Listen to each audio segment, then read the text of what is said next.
నలుగురు షూరిటీ ఇస్తే గానీ బయటికి రాలేని ముసలోడు.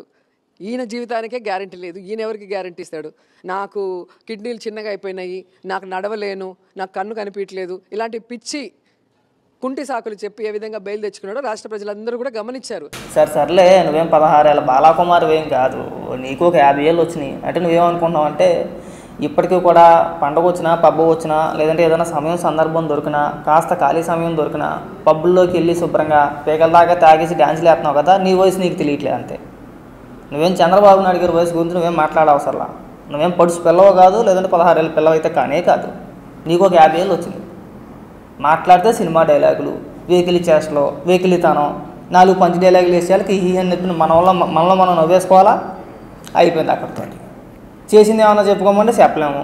మాట్లాడితే చంద్రబాబు నాయుడు గారు దళితులను అవమానించారు, కించపరిచి మాట్లాడారు అంటున్నావు కదా. గతంలో ఒకసారి నువ్వు ఏదో ఒక సందర్భంలో అనుకుంటా మేమే ఎస్సీ ఎస్టీలను కాదు, రెండు మా పక్కన కూర్చొని చెప్పి మాట్లాడే గుర్తుందా?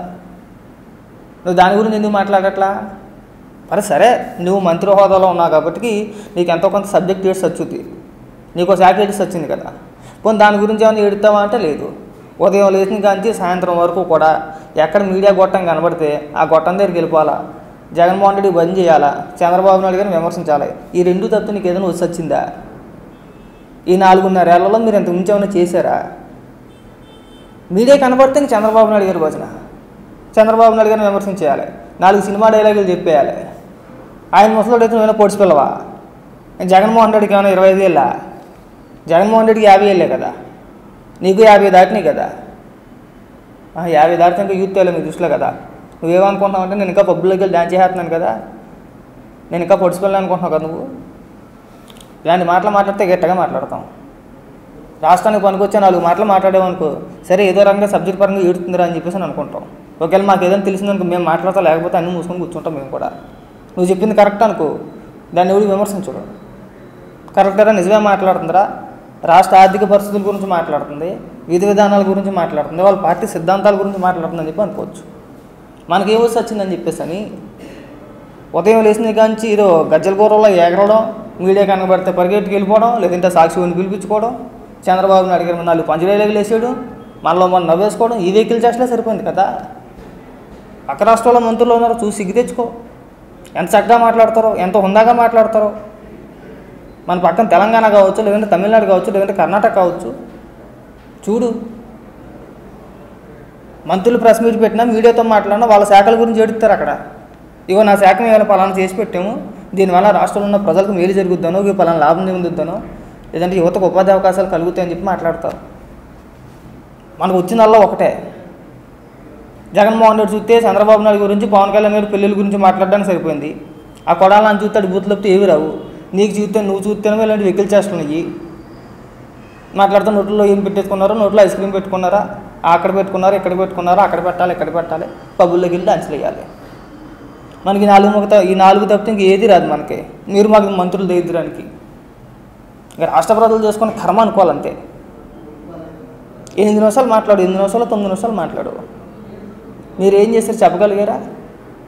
మాట్లాడితే జగన్మోహన్ రెడ్డి సంక్షేమ పథకాలు అన్నీ చేస్తున్నాడు, ఎవరి డబ్బు ఎవరికి ఇచ్చేస్తున్నాడు?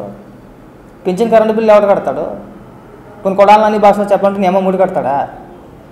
పెన్షన్ కరెంటు బిల్లులు కావచ్చు, నిత్యావసర సరుకుల మీద డబ్బులు రేట్లు కావచ్చు, పన్నుల రూపంలోని, ట్యాక్సుల రూపంలోని, రిజిస్ట్రేషన్ ఫీజుల్లోని, చివరి ఆఖరికి ఎవరైతే మోటార్ ఫీల్డ్లో ఉన్నారో, ఎవరైతే లారీలు నడుపుకున్నారో, గ్రీన్ ట్యాక్స్ తెలంగాణలో 500 ఉంటే ఇక్కడ 20,000 ఉంది. సిగ్గని వచ్చేట్లుంది బతికి. పెట్రోల్ రేట్ అంతా అన్ని రాష్ట్రాల కంటే మన దగ్గర 3 రూపాయలు 4 రూపాయలు ఎక్స్ట్రా. మరి దాని గురించి ఎందుకు మాట్లాడు? ఇలా పక్కన సామాన్యుడి దగ్గర బాధెత్తానే ఉన్నారు. 300 రూపాయలు వచ్చే కరెంట్ బిల్లు 3,000 రూపాయలు, 1,800 రూపాయలు, 1,500.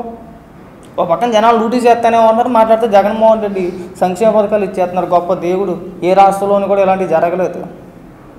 ఇంక మహా అయితే ఇంకొక 5 ఏళ్ళు పరిపాలన వస్తే మీకు అంటే మీరు నలుగురు తుప్పుకుని ఉమ్మేస్తున్నారని చెప్పి ఆగిపోతున్నారు. కానీ లేకపోతే కనుక జగన్మోహన్ రెడ్డి ముఖ్యమంత్రి అయిన తర్వాతే రాష్ట్రంలో అందరూ గొడ్లు వేసుకుని అన్నం తింటున్నారు. లేదంటే అంత ముందు బొండమాసం తిరుగుతారని చెప్తాను. చెప్పినా చెప్తావు. సంక్షేమ పథకాలు జగన్మోహన్ రెడ్డి వచ్చిన తర్వాతే పెట్టలా. రాజకీయాలు పుట్టినప్పుడు కానీ సంక్షేమ పథకాలు ఏడ్స్ వచ్చినాయి. అక్కడ అన్ని ప్రభుత్వాలు ఎత్తున్నాయి, అన్ని రాష్ట్రాలు ఎత్తున్నాయి సంక్షేమ పథకాలు. మనం ఇక్కడ మాత్రం కేవలం సంక్షేమ పథకాల మీద ఆధారపడి ప్రభుత్వాలు కొనసాగించేస్తాం అంతే. పరిపాలన వీళ్ళ పరిపాలన ఏంటంటే సంక్షేమ పథకాలు. పక్క రాష్ట్రం చూడండి, తెలంగాణ ముఖ్యమంత్రి రేవంత్ రెడ్డి దావోస్ వెళ్ళాడు. ఇంచుమించు కర్ణాటక తెలంగాణ కలిపి 60,000 కోట్ల పెట్టుబడులు తెచ్చుకున్నాయి. 60,000 కోట్లు అంటే ఎన్ని పరిశ్రమలు రావాలి, రాష్ట్రంలో ఉన్న యువతకి ఎన్ని ఉద్యోగాలు వస్తాయి అట్లా వాళ్ళంగా. ఇవన్నీ ఆలోచించేది లేదు మనకి. ఎంతసేపు సంక్షేమ పథకాలు వచ్చాలా ఇక్కడ చదువుకున్న పిల్లలందరూ కూడా పెట్టేబేట పట్టుకొని తెలంగాణకు కానీ చెన్నైకి కానీ కర్ణాటక కానీ అడుగుతుండనే పోవాలా.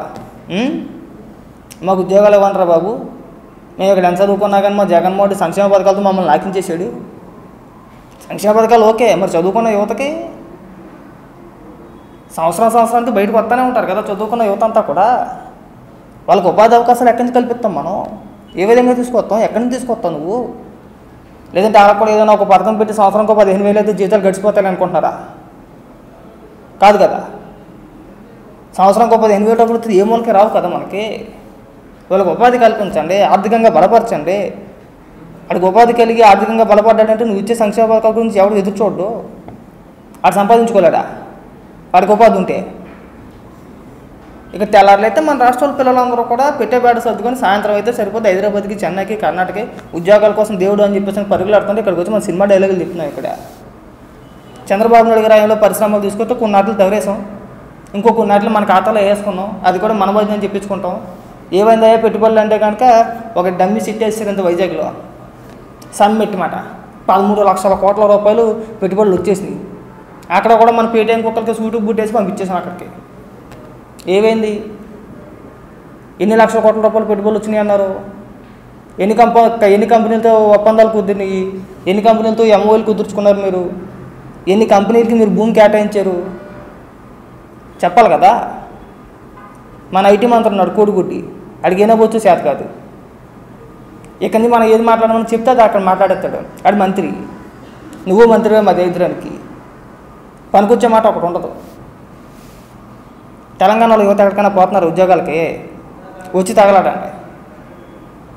మన సంక్రాంతికి మన పండక్కి ఇక్కడ వాళ్ళందరూ కూడా అక్కడి నుంచి ఇక్కడికి వచ్చి స్థిరపడి ఉద్యోగాలు చేసుకున్న వాళ్ళందరూ అక్కడికి వెళ్ళిపోతే ఇక్కడ రోడ్డు మీద ఒక పెట్ట మనిషి లేడు. అర్థమైందా? ఆంధ్రప్రదేశ్ నుంచి వచ్చిన జనం ఇక్కడ ఎంతమంది ఉన్నారో? ఇక్కడనే కాదు, చెన్నై కావచ్చు, కర్ణాటక కావచ్చు, ఇతర రాష్ట్రాల్లో కావచ్చు, అంతా మన వాళ్ళే. మనకు ఒక్క పరిశ్రమ ఉండదు. పక్క రాష్ట్రం నుంచి ఎవడైనా వచ్చి మన రాష్ట్రంలో ఎవడైనా ఉద్యోగం చేసేవాడు అక్కడ ఉన్నాడా? ఒకడో. అంటే డెవలప్ చేయండి. మేము చెప్పేది అది కదా. వెకిల్ చేష్టలు వద్దు. వెకిల్ చేష్టలు చేసుకుంటే ఇంకా రాజకీయాలన్నీ పక్కన పెట్టి, హొందాతనం పక్కన పెట్టి, ఇంగిత జ్ఞానం వదిలేసి ఇంకా చిల్లరగా మీరు బూతులు మేము బూతులు మాట్లాడుకుంటే సరిపోద్ది అనుకుంటారా? మనం రేపు తరానికి ఏం చెప్తున్నారు అంటే అది లేదు మన దగ్గర. సంక్షేమ పథకాలు ఇచ్చేస్తున్నారు మా అన్న, సొమ్మిది ఇస్తున్నాడు. ఇక్కడ చెప్పుకోవడానికైనా సిగ్గు ఉండాలి. తెలంగాణ ప్రభుత్వం కూడా సంక్షేమ పథకాలు ఇస్తుంది. ఏ పథకానికి కూడా మనలాగా డప్పు కొట్టుకుంటూ హంగు ఆర్భాటాలతో పెద్ద సపోర్ట్ ఇట్టేసి జనాలందరికీ వాట్సాప్ గ్రూపులో మెసేజ్లు పంపించేసి మీరు ఖచ్చితంగా డోక్రా గ్రూపులో ఉన్న వాళ్ళందరూ 5 రావాలా 6 రావాలని చెప్పేసి బెదిరించట్లా. ఏ సంక్షేమ పథకాన్ని నాకు పెడుతున్నారా మీటింగ్లు? ఇక్కడ కొన్ని గత ప్రభుత్వంలో చూసాం ఆ తెలంగాణలో. మనకు దరిద్రం ఏంటంటే నువ్వు పెంచిన 250 రూపాయలు పెంచావంటే మనం 30 కోట్లు 40 కోట్లు పెట్టి పెద్ద సభ, మళ్ళీ దానికి పేపర్ యాడ్లు, నువ్వు ఇచ్చేది ఏమైనా వచ్చి ఉండదు. ఇక్కడ ఈడిసంత ఒక 100 కోట్ల రూపాయలు పెరిగిందనుకో అనుకున్న ఉదాహరణకి, ఇంకో 100 కోట్ల రూపాయలు మన ప్రచారానికి, మన సభకి, మన ఖర్చులకి, మీ టీవీలకి, మీ టిఫిన్లకి జనాభా సొమ్ము అలా ఖాళీ చేస్తున్నారు. ఇంకోసారి అలాంటి వెహికల్ చేసి మాట్లాడి చెప్తాం. నమస్కారం.